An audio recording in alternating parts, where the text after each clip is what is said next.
Welcome to Veterinary Horizons, the podcast where we explore the future of veterinary medicine one breakthrough at a time. I'm David Martinez, your host and the Vice President of Specialty Veterinary Pharmacy. Dr. Nancy Carter, President-elect of the Texas Veterinary Medical Association, is at the forefront of advocacy for veterinary professionals, a champion for policies that support the industry's growth and sustainability. We don't start off that relationship with that animal over a video format because you can't see everything that's going on with that animal on a video. You've got to put hands on that animal. Yeah. Each episode, we'll sit down with leading experts, innovators, and thought leaders from across the veterinary field to discuss cutting-edge technologies, emerging treatments, and the evolving challenges that are reshaping animal health care. Introduce us a little bit about what you do and TVMA. You're the president-elect of TVMA, correct? Yes. So my name is Nancy Carter. I'm a veterinarian, graduated from Texas A&M in 1997. I've been a private practice owner, been a relief vet. I've been a shelter vet. Currently, I work for Banfield Corporation as an area chief of staff. I have clinics that right now I take care of in Tyler and 4 in the Dallas area. So I do a lot of driving. And in my spare time, I am working my way up the leadership chain at TVMA. And so, yes, next year in March of 2025, I will be the new president of TVMA. Are you going to be introduced at TVMA's as big conference, or is that when it happens? Or? Yes. So it's in the Woodlands. Oh, nice. Okay. In the hometown of Houston. Yeah. We'll be in the Woodlands, and that's our TVMA annual conference.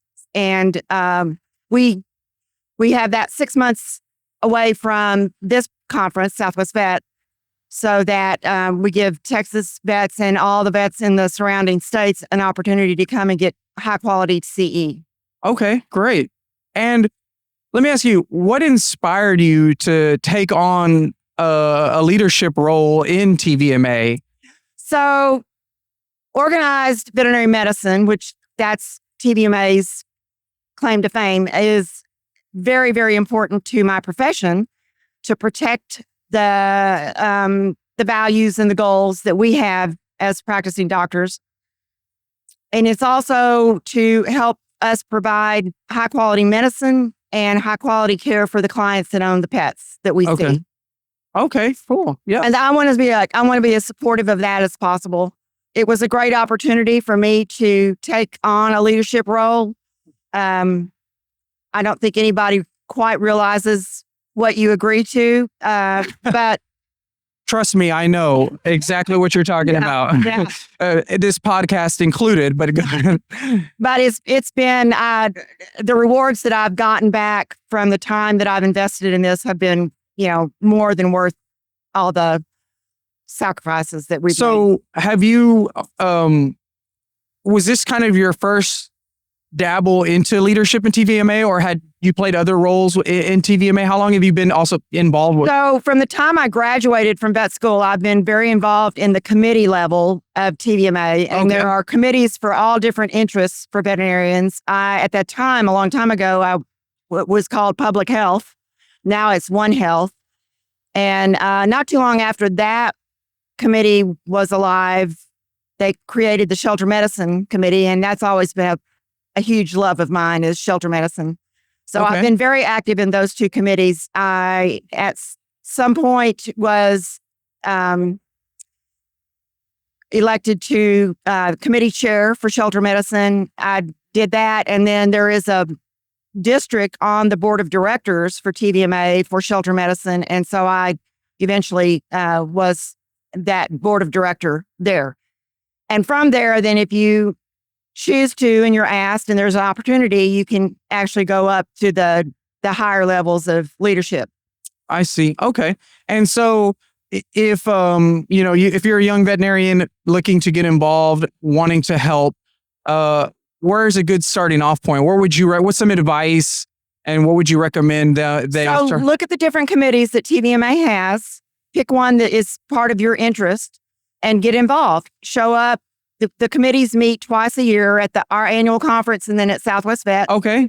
And You come, we talk about, committees will talk about relevant issues pertaining to that particular segment. You get to help make decisions going forward, possibly help sponsor legislative bills that can make a big difference in how you practice medicine. It's a great way to start. Other than your time and maybe time away from practice, there's not any money involved particularly, but it's a fabulous way to help your fellow veterinarians. Yeah, a good way to give back, a good way to grow your profession. Okay, and so when you mention about time again, you talk about your annual conference here. Is there what other kind of time commitment do you? And I'm sure it varies on how much you want to put into this, but it varies on how much you want to put in. It varies on the committee and what happens to be going on at the time on a national level with things. There are several committees that are looking at national and statewide, I won't call them crises, but there are things that, for instance, full access to chiropractic care is a big thing right now. Okay. We're working hard on that issue. Mid-level practitioners in the veterinary field, we're working very hard about that issue, and we're not supportive of it. I will say right now that that is not going to be a helpful thing into locally and to our profession as a whole. Okay. And there's a lot more evidence on that. I'd be happy to talk to anybody afterwards on that. Yeah, absolutely. So the veterinary client-patient relationship issue, we just had a court ruling yesterday that we're going to have to address, and that is a huge thing in Texas, and that has to do with talk a lot about that. So in Texas, before you can get services to your pet, that pet must be seen in person by a veterinarian. Okay, so are we talking a little bit like telemedicine? Yeah. Okay. And there are very few veterinarians that I know of that don't do some kind of a telemedicine access reach out to their clients, but it's usually maybe a phone call, it may be a video conference or something, but we don't start off that relationship with that animal over a video format because you can't see everything that's going on with that animal on a video. You've got to put hands on that animal. Yeah. Or be there looking at a herd of animals, depending on if it's a large animal versus a small animal. There are many different nuances to this, but trying to do any of that without actual physical presence of the veterinarian is not a good thing. It just isn't.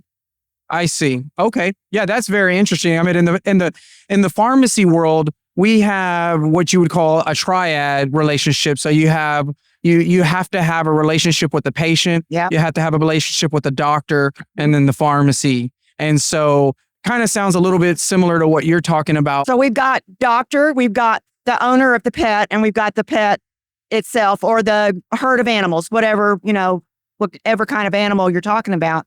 And so communicating with that owner that, the dog is lame, but there's a big tumor on it that you can't see from a video. Or, there are all kinds of different issues, and until you put hands on the animal, whatever it is, you just can't make a good judgment on that. So what is TVMA doing, I guess, on the legislative part I'm assuming y'all are trying to fight things going in that direction? We are, yes. I guess maybe fight is the wrong word, but sometimes it comes down to that. Yeah, okay. We work as closely as we can with the legislators. Okay. Up until this year, we had 4 veterinarians that were representatives in our state. We're down to 1, unfortunately. 1 doctor retired and 2 were not pushed through during the primaries. So, but we've got great relationships with other legislators, and this coming up year, 2025, is a legislative year. So it's going to be very busy with the aspects that we know of, and then who knows what comes up that the public wants their representative to do something for them about. Yeah, that's very interesting. On the pharmacy side, every year, we just came back from this a couple of weeks ago. Every year we have a big event called Compounders on Capitol Hill. And so our organization, if you're a part of it, of course, if you're participating, they have a great conference there in DC, and then they schedule meetings with representatives. And so we, in the pharmacy industry, go and meet with representatives and essentially lobby for legislation or basically try to fight legislation that's being enacted. And so is there anything like that aspect that happens in TVMA? Same thing we do. Okay. On the state level. We have excellent people on staff at TVMA that have lots of experience doing these kinds of things. We've got 2 great lobbyists that work with us also to help our cause. And then we've got many veterinarians that will take time away from their practice in the spring if they're needed to come and testify in front of committees about a particular issue. And that is probably the best thing. It's great to see veterinarians who will come in and help, because TVMA staff can't do it all themselves. And so we need support from all the veterinarians. Yeah, that's amazing. Yeah, I wonder if the average veterinarian kind of knows about all these things that are happening and the things they can actually take part in and help and move along, with TVMA. So there are local veterinary medical associations throughout the state. I'm not even sure how many, because some are always coming up, being created. But those VMAs are they're the grassroots, and that's where the local practitioner comes and gets CE, and then we step in and try and when we can, we will spread the word and let them know what's coming up, what's important, and if especially all members of TVMA get magazines 6 times a year, and there are important notices there with information to be had. We do email blasts. We do everything we can to get words out when critical issues come up. On specific legislative issues coming up. Right. Okay. And then after the legislative period is done, then we go out and we talk to the VMAs and say, okay, here's what came up, here's what happened, here's what we've done, and what that some of these things we may triumph over things and quash some issues, but those will come back around. Yeah, and so we have to be on our toes all the time.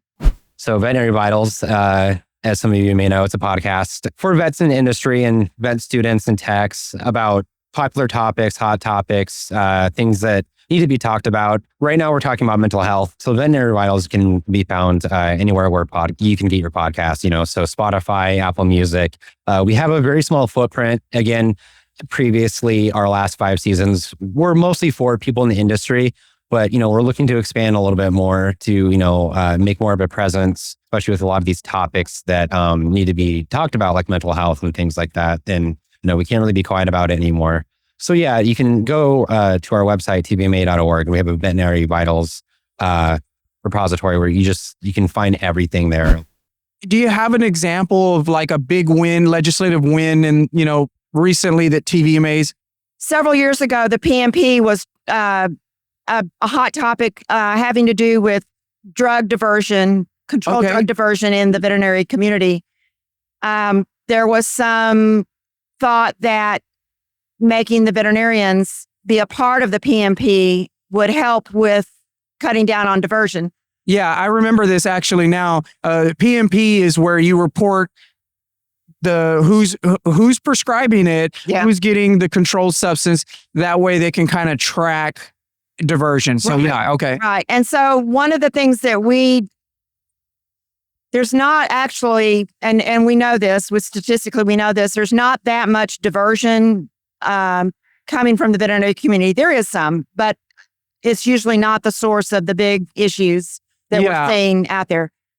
And that is confidential information that veterinary clinics and veterinarians and staff we don't want to know about the clients that we see. Yeah. And so TVMA negotiated with with several different people who were trying to push this forward, and we came up with a solution so that veterinarians every 2 years have to take an opioid substance abuse CE to make sure we all remember, that there are issues out there and we can avoid that. Yeah. When you see abuse and signs of abuse. Yeah, we do something very similar on the pharmacy side. We have to take continuing education every 2 year opioid. But yeah, you kind of refreshed my memory. Yeah, PMP is more of the reporting side of controlled substances. Right. So that's interesting. Okay. So TVMA was very, very instrumental in keeping us out of that particular issue.